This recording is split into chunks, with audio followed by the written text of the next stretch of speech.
La canción que, la canción que de las que estábamos cantando y decía, ¿no? Que la palabra de Dios nos pueda transformar. Y la palabra de Dios tiene el poder intrínseco, no sé cómo se dice, inherente, es un poder propio, ¿no? Pero no es mágico, no es algo que nos fuerza y te cambia la cabeza y de golpe te encontrás a vos haciendo una cosa totalmente loca. En realidad Dios nunca pasa por alto nuestras propias decisiones y Él espera que nosotros decidamos caminar como Él nos enseña, ¿no? Si pienso, tengo ya unos cuantos años y unos cuantos cultos encima, y si pienso en todas las predicaciones que escuché en mi vida, y si pienso en todas las enseñanzas que recibí, si yo hubiera hecho todo lo que esas palabras decían en el momento en que la decían, no sé dónde estaría hoy, qué estaría haciendo, de qué manera Dios me estaría usando, pero definitivamente sería mucho más parecido a Jesús de lo que soy hoy. Y creo que cada uno de nosotros, especialmente los que tenemos unos cuantos años de iglesia y de cultos y predicaciones encima, es como que nos acostumbramos mucho a que la palabra corra, ¿no? Como cuando uno se sienta ahí a tomar unos mates frente al río y ves el agua que corre y no estás pensando lo que pasa con cada pedacito de agua que pasa ahí, solo pasa, ¿no? Y a veces dejamos que la palabra de Dios pase y pase y pase, y la dejamos correr y ya va a venir otra, ¿no? En realidad el Espíritu Santo tiene tanta paciencia con nosotros y nos da nuevas oportunidades para que le escuchemos y para que pongamos en práctica lo que Él enseña. Hoy les quiero compartir una palabra que el Señor me estuvo mostrando estos días. Yo sentí una carga acerca de todos los que en algún momento volvimos atrás en la fe. Me acordaba de los bautismos, donde más de una vez hemos cantado esta canción vieja y muy sencilla, pero muy linda, que dice, no vuelvo atrás, no vuelvo atrás. ¿Se acuerdan? ¿Alguno la conoce? ¿Sí? Bueno, ¿cuánto le hemos cantado, no? También otra, una palabra que declaramos ahí delante de Dios y que muchas veces la pasamos como alambre caído y sí volvimos atrás de muchas maneras. Y pensando en cómo se refleja esto en la Biblia, dónde podemos encontrar en la Biblia esto, lo pude encontrar bastante claro en lo que pasaba con el pueblo de Israel en el primer tiempo que estuvieron recién saliditos de Egipto. No sé, en la escuela bíblica de los miércoles todavía no llegaron a esa parte, ¿no? No, todavía les faltan como 20 capítulos para llegar ahí, pero ya van a llegar. Yo les hago un spoiler de lo que viene. Cuando, ¿se acuerdan? La mayoría conocen, creo, ¿no? El episodio cuando el pueblo de Israel estaba en Egipto y dejaron de estar en Egipto. ¿Cómo pasó eso? Cruzaron el Mar Rojo, ¿no? Cruzaron el Mar Rojo. Ese Mar Rojo que no era un mar, no era el Océano Atlántico, era una gran fracción de agua en la que era muy difícil pasar caminando. Muy barroso y muy complicado eso. Bueno, Dios hizo los milagros necesarios para que ellos pudieran pasar. Pero la idea del Mar Rojo era que no era una cosa fácil de volver. Que ellos les quedara grabado en la cabeza que no es que cruzaste el Mar Rojo y caminaste unos pasos y decís, ¿sabes qué? Me olvidé el gas prendido, vuelvo. No, no podés volver. La idea era esa, no se puede volver. No se puede volver. ¿Entendés que hay una separación que no es fácil de cruzar? No se puede volver. Por eso creemos también que cuando una persona decide creer en Jesús y en su vida ocurre este milagro de pasar de muerte a vida, no se puede volver atrás. Entendemos que esa frontera que se atravesó por un milagro que Dios hace de dar vida a lo muerto, de dar una esperanza y un sentido a algo que lo había perdido totalmente, que Dios declara que sos ahora mi hijo, mi hija, de eso no se vuelve atrás. Y esto lo hemos dicho hasta el cansancio, podemos ser hasta hijos de terror, podemos ser hijos malísimos como hijos, de un desastre como hijos, pero nunca dejamos de ser hijos de Dios. Dios tiene muchos hijos, Dios tiene una familia enorme y en esa familia enorme hay hijos que lo hacen todo el tiempo poner re contento al padre y otros que le damos un poco más de dolores de cabeza a nuestro padre, ¿no? Pero todos somos hijos, si hemos decidido creer en Jesús. Entonces, de eso no se vuelve atrás. Sin embargo, el impulso de retroceder está latente. Yo les voy a pedir que busquen en sus Biblias en Éxodo. Éxodo, segundo libro de la Biblia, donde se relata esta salida tan tremenda. Vamos a buscar en el capítulo 15.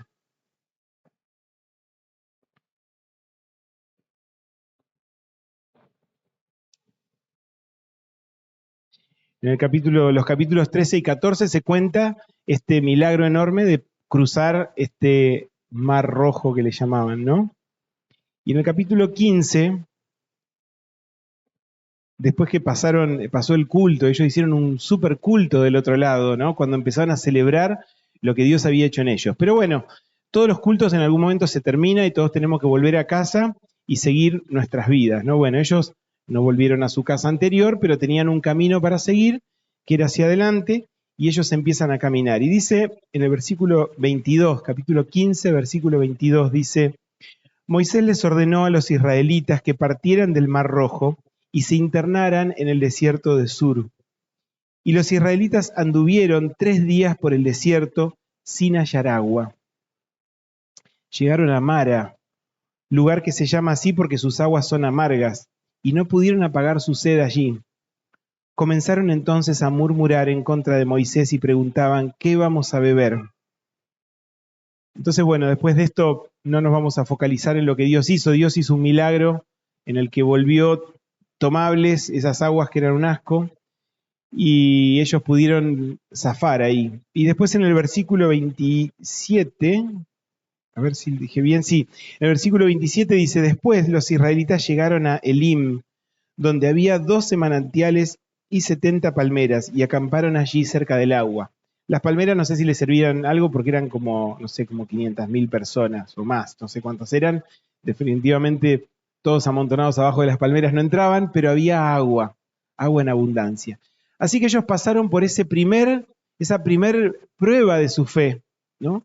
Donde acababan de ser liberados de su vieja vida como esclavos, donde habían estado sirviendo a los egipcios de la manera más dura posible. Si un hebreo se moría, no importaba que otro venga y ocupe el lugar. Lo importante de los hebreos era que trabajen y que trabajen, ¿no? Dios los libra de eso y los lleva a un lugar, y les había prometido una tierra hermosa, pero resulta que estaban en un desierto. O sea, la tierra hermosa estará un poco más allá, no la alcanzamos a ver, pero acá lo que tenemos delante de nuestros ojos es un desierto. Automáticamente, ustedes se imaginan, no sé si les pasó alguna vez de no tener agua, pero cuando te empieza a agarrar la sed y vos ves que, bueno, que vos te la aguantás, pero a tus chicos que les vas a dar y empezás a racionar lo poquito que queda de agua y lo cuidás y un traguito nada más porque no sabemos cuándo vamos a encontrar más, y te empieza a agarrar la desesperación y no encontramos más, ¿no? Ellos les agarró una desesperación. Era lógico de alguna forma, porque ellos estaban viendo cosas enormes que hacía Dios. Ellos habían presenciado todo lo que Dios había hecho en Egipto. ¿Se acuerdan de las plagas? Todas esas cosas tremendas y sobrenaturales. Ellos habían visto todo eso de Dios, pero no conocían a Dios. Ellos seguían a Moisés, que Moisés les decía: tenemos un Dios que nos libra, ¿entienden? Vamos, así que vamos porque nuestro Dios nos va a salvar. Pero ellos todavía no conocían a este Dios. ¿Y cuál fue el impulso? ¿Sí? Enojarse. Enojarse. Esto lo vemos más clarito en el capítulo siguiente, el capítulo 16.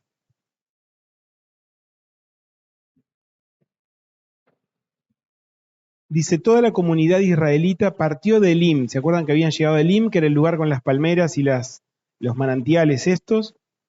Dice: y llegó al desierto de Sin, que está entre Elim y Sinaí. Esto ocurrió los 15 días del mes segundo, contado a partir de la salida de Egipto. Se quedaron un tiempo con las palmeras, ¿sí? Y con las fuentes de agua, ahí cómodos, un poco de paz después de todo lo que acababan de vivir. Se quedaron, no sé, no hice cuentas muy exactas, pero por lo menos un mes y medio se quedaron, o 2 ahí, con sus familias y todo, ¿no? Pero en un momento Dios dijo: bueno, listo, muchachos, terminó el descanso, levanten campamento que seguimos viaje. Armen sus cositas y salimos. Y salieron hacia otra etapa de desierto, y dice: y allí, versículo 2, en el desierto, toda la comunidad murmuró contra Moisés y Aarón: ¿cómo quisiéramos que el Señor nos hubiera quitado la vida en Egipto? Apa. tanto lío para salir de Egipto y ahora querían morirse en Egipto. Les decían los israelitas, allá nos sentábamos en torno a las ollas de carne y comíamos pan hasta saciarnos.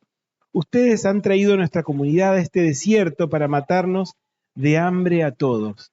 Fíjense el juicio, la crítica tan fuerte que le hacen a Moisés y los que estaban cerquita de él, que era su hermano Aarón y su hermana María, estaban ahí liderando a la iglesia, al pueblo de Israel, no todavía iglesia, perdón. Pero la cuestión es que ellos siguen sin entender mucho de qué se trata esto, y ellos acusan a Moisés de llevarlos al desierto para morirse, y empiezan a acordarse, ¿se acuerdan? Qué guisos que nos comíamos allá en Egipto, qué bien que estábamos.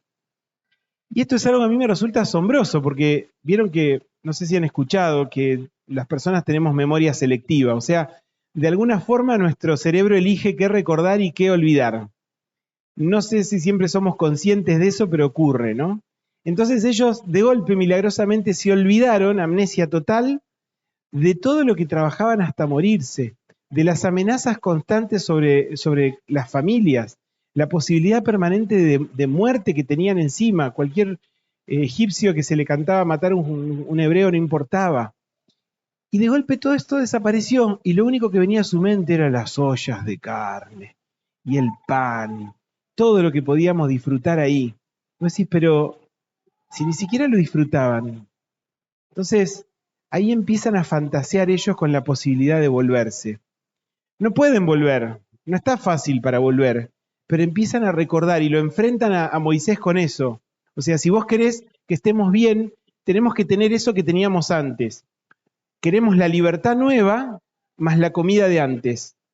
Queremos mezclar estas dos cosas. Sin embargo, Dios los había llevado a una realidad nueva, distinta. Es difícil esto, porque de esto se habló bastante, me parece, en el año pasado, acá en la iglesia, acerca de que Dios, al ponernos en su reino, no es un reino mejorado, no es una vida plus. Antes estabas bien, ahora estás mejor.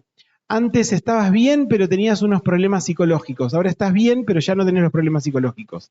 Encima ahora estás mejor económicamente. Dios no te ofrece una mejora en tu plan de vida. Dios lo que te ofrece es una vida distinta, bajo un paradigma totalmente distinto. Y no siempre nos gusta del todo ese combo, porque en realidad había cosas de la vieja vida que no la pasábamos tan mal. No estaba malo, estaba mal cuando de golpe te sentías vacío y solo, pero cuando te comías los asados con los amigos estaba buenísimo, ¿no? Y cuando hacías esto, lo otro que te gustaba, estaba bárbaro. Y sin embargo Dios quiere replantear totalmente nuestra vida, al punto de no sentir solamente que es una vida un poco mejor. Me ha pasado de ir alguna vez de vacaciones a un lugar donde estábamos en un lugar que estaba muy lindo, el hotel y todo, ¿no? Y resulta que nos invitaron y nos ofrecieron para conocer el Hotel Plus. No me acuerdo cómo se llamaba, pero no importa, sería esa la idea. Y de pronto, nosotros que estábamos tan contentos en ese lugar tan lindo, de golpe nos sentíamos que estábamos como en una posilga, porque lo Plus era mejor. Solamente por una modificación en el precio y por una cosa que te va a salir más o menos $1 millón que tenés toda la vida para pagarlo, podés ser un cliente Plus y tener todo esto. No como allá eso que es chiquitito y feo. Esto, fíjate qué lindo que es, ¿no? Toda una tentación que no funcionó con nosotros, pero la idea era esa, ¿no? Tentarnos a sentirnos Plus, a sentirnos como de otro nivel. Nosotros no somos como esa gente que está en esos lugares más sencillitos, somos otro nivel. Ellos querían que nos sintiéramos de esta manera, ¿no? Pero en esencia era el mismo hotel. O sea, sí, con algunas comodidades más, pero en esencia era el mismo hotel. Era el mismo lugar, la playa era la misma, era todo igual lo otro, ¿no? Entonces, a veces queremos hacer ese cambio. Decimos, bueno, antes éramos clientes comunes y ahora somos clientes plus, porque ahora tenemos a Dios de nuestro lado, entonces nuestras necesidades pueden ser satisfechas milagrosamente todas las veces que sea necesario y sentirnos que somos personas de otro nivel, porque tenemos a Dios en nuestro corazón. Y en realidad el llamado de Cristo es totalmente distinto. Jesús dijo, fíjense que no sé dónde voy a dormir esta noche. le dijo a algunos, ¿no? Que lo iban a seguir. Dijo, fíjense si me van a seguir porque esto es complicado.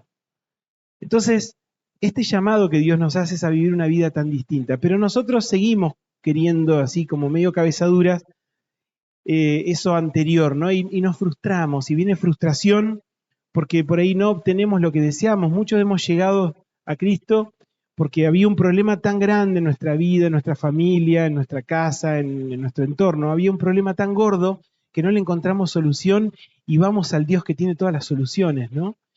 Y quizá Dios no soluciona eso así de un momento para el otro.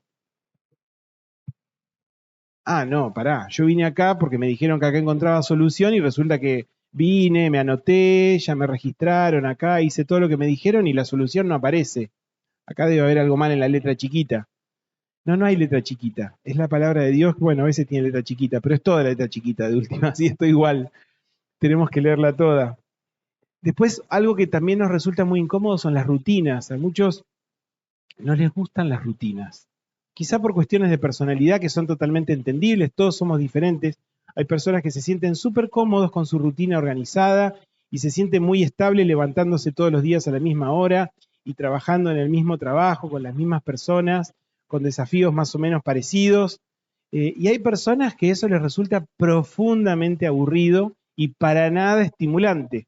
Entonces, hay personas que no se sienten muy cómodos en las rutinas. Sin embargo, son las rutinas las que hacen que nuestra vida progrese, ¿no? Si alguien dice voy al gimnasio porque quiero estar mejor físicamente, pero va solo 2 días, y es posible que mucho cambio no vea, ¿no?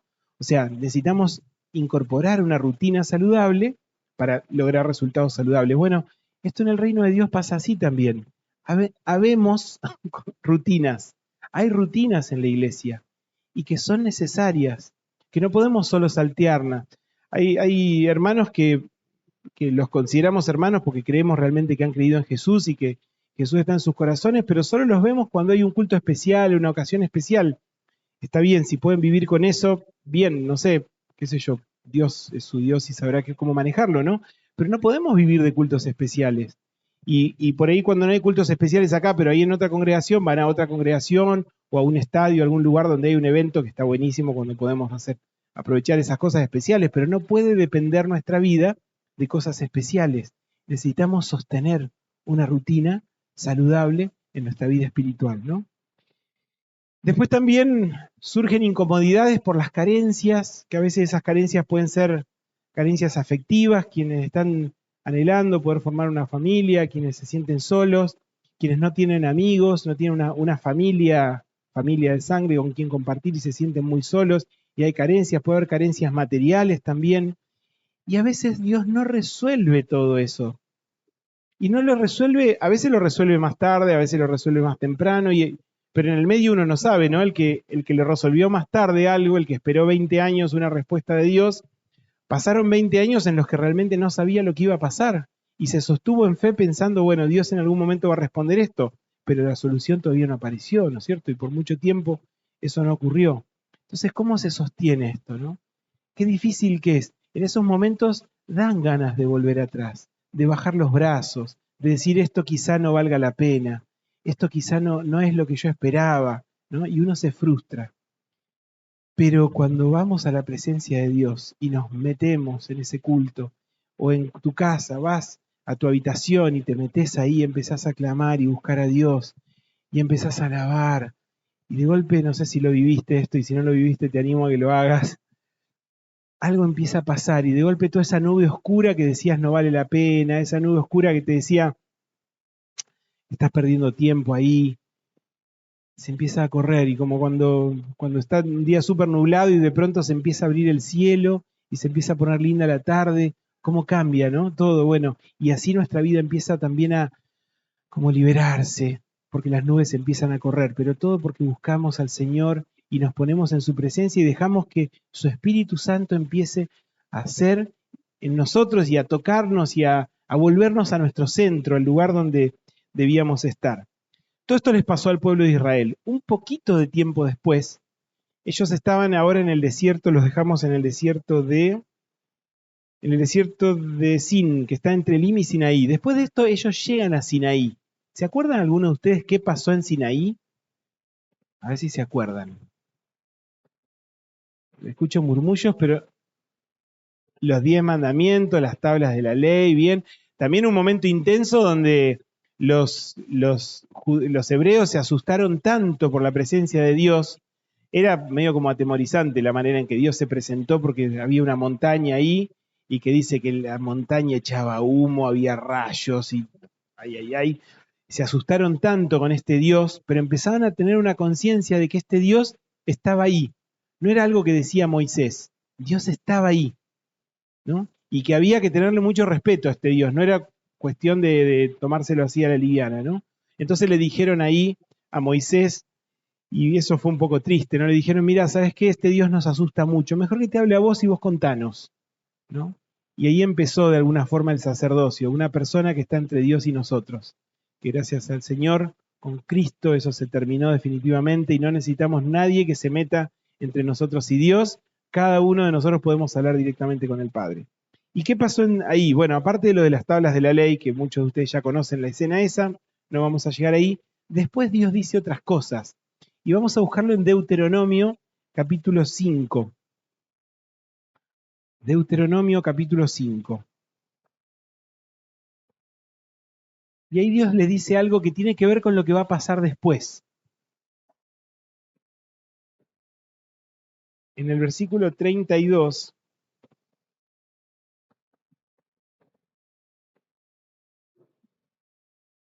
Dios le está hablando a Moisés, pero palabras que son para el pueblo. Capítulo 5, versículo 32 dice, tengan pues cuidado de hacer lo que el Señor su Dios les ha mandado.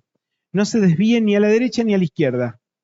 Sigan, fíjense estas palabras, sigan por el camino que el Señor su Dios les ha trazado, para que vivan, prosperen y disfruten de larga vida en la tierra que van a poseer. ¿Qué había que hacer para lograr eso? Seguir el camino que Dios ha trazado.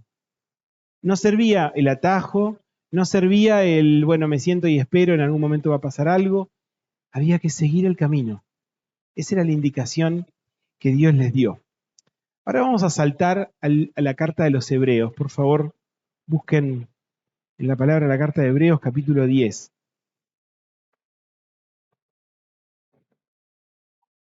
Mucho tiempo después, pasó muchísima agua abajo del puente, el pueblo de Dios vivió miles de cosas y llegamos a esta etapa ya de la iglesia primitiva, esta carta de Hebreos, que no está muy claro quién la escribe, pero está escrita para todos los hebreos que habían conocido a Jesús, los que venían de la raza judía y que habían conocido a Jesús. Está orientada para ellos, pero es de bendición para todos, ¿no? En el versículo 33 dice, o en el 32, vamos a leer un poquito antes.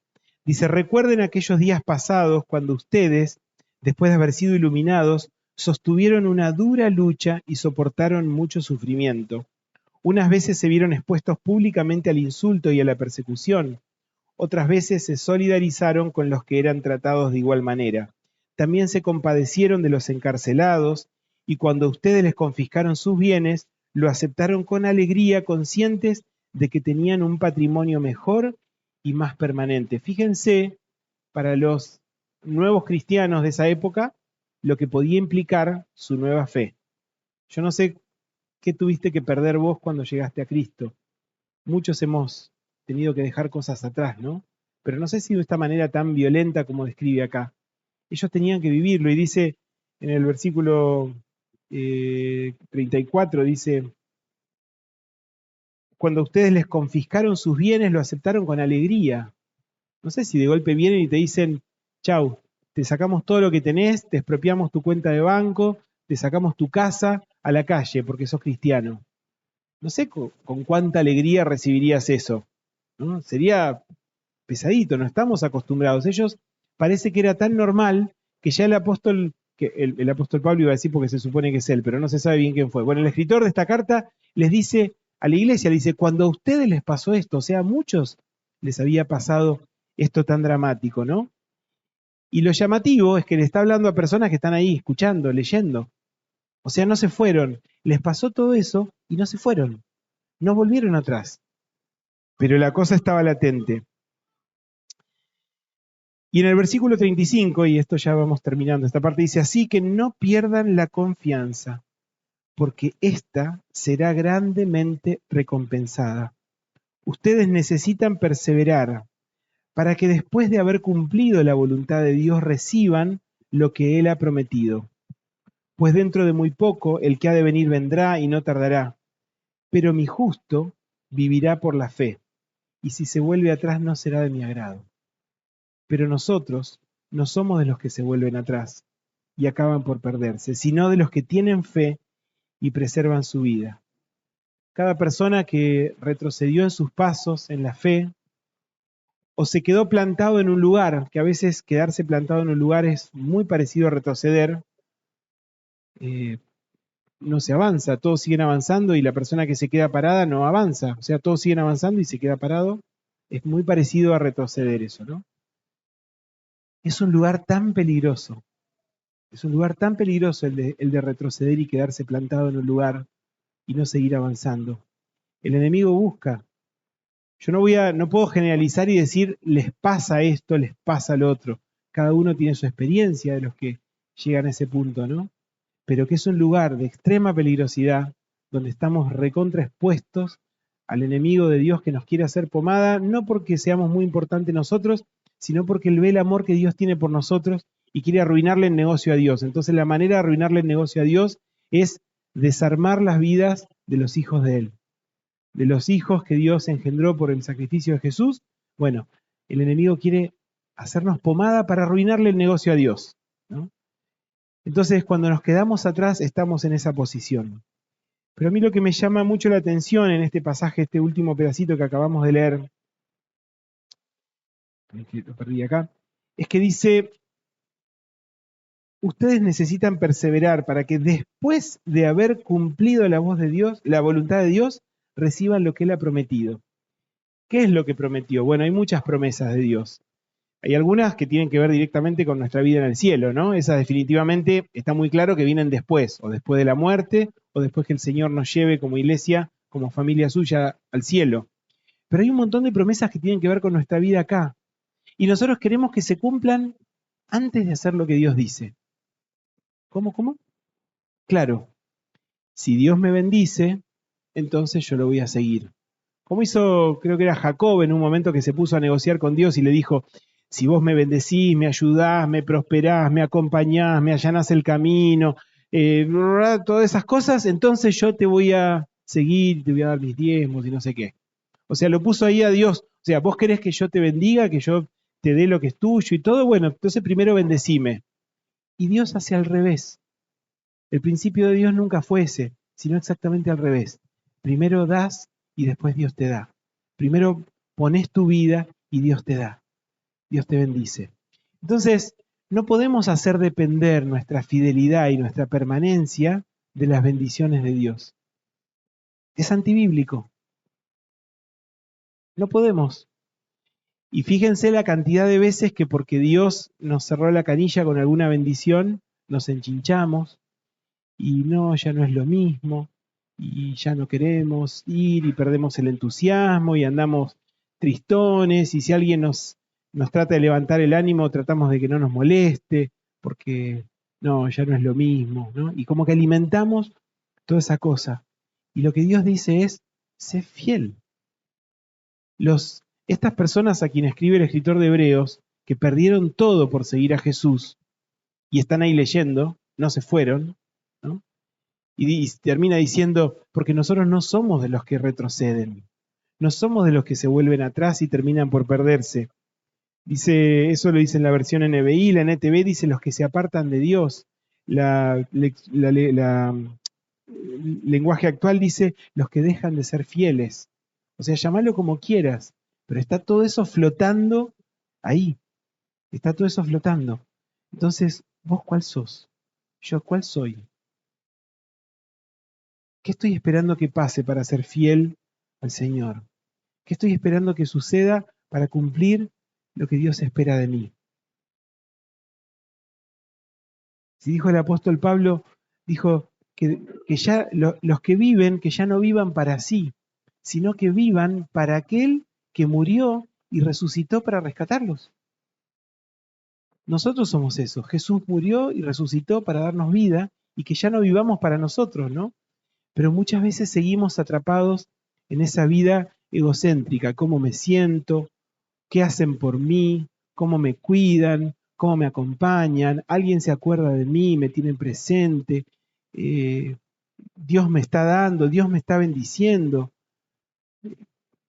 Y queremos poner a Dios entre la espada y la pared. Si vos me das, entonces yo te voy a dar. Y es antibíblico eso. Y no funciona. Funcionará alguna vez, pero no podemos hacer nuestra vida sostenerse de eso, ¿no? Entonces, acá viene mi pregunta final que me gustaría que cada uno de nosotros podamos considerar en serio, ¿no? ¿Qué es en tu vida, en mi vida, lo que tiene el poder suficiente para hacerte retroceder? Quizás ya sucedió, así que ya podés identificar, me pasó esto, y eso tuvo poder para hacerme retroceder. ¿Eso sigue presente? ¿Lo tenés ahí todavía a mano? ¿De manera que en cualquier momento vuelve a suceder el episodio? Porque dicen que el ser humano es el único ser, digámoslo así, que mete el pie 2 veces en el mismo agujero, ¿no? Somos perfectamente capaces de volver a caer en el mismo agujero, en la misma trampa. Nos dejamos seducir.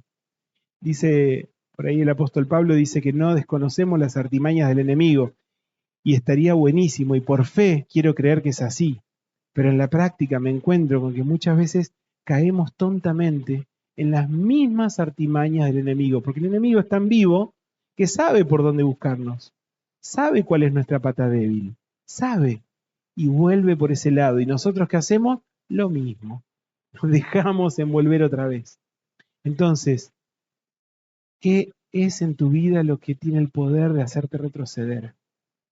¿Qué tiene el poder de hacerte dudar si seguir en la iglesia de Cristo o irte, como si pudiéramos irnos, como si pudiéramos volver a cruzar el Mar Rojo para atrás? ¿Está ahí todavía eso?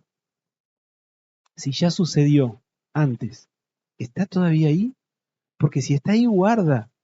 Puede saltarte otra vez al cuello y puede provocarte un desastre nuevamente. Pero nosotros tenemos que ponerlo delante de Cristo, llevarlo a la cruz de Cristo y decir, Señor, esto es peligroso para mí. Esto es peligroso. Ayúdame a salir de ese lugar, ayúdame a salir de esos pensamientos, ayúdame a cambiar lo que tenga que cambiar, que las situaciones son tan diversas que no podemos generalizar, pero hay algo que tiene que cambiar para que ya no volvamos nunca más atrás y nuestras vidas puedan caminar para adelante. Nuestros pies, ¿saben qué? Una vez trataron de caminar para atrás, vieron que uno se pone incómodo, tenés miedo de tropezarte, ¿por qué? Porque no estamos diseñados para caminar para atrás. Estamos diseñados para caminar para adelante. Entonces nuestra vida va bien cuando vamos para adelante, no cuando vamos para atrás. Entonces, no caminemos más para atrás. Altas chances de tropezar si caminamos para atrás. Pero para adelante tenemos los ojos, tenemos la vista, tenemos todo lo necesario y tenemos a Dios que nos sostiene.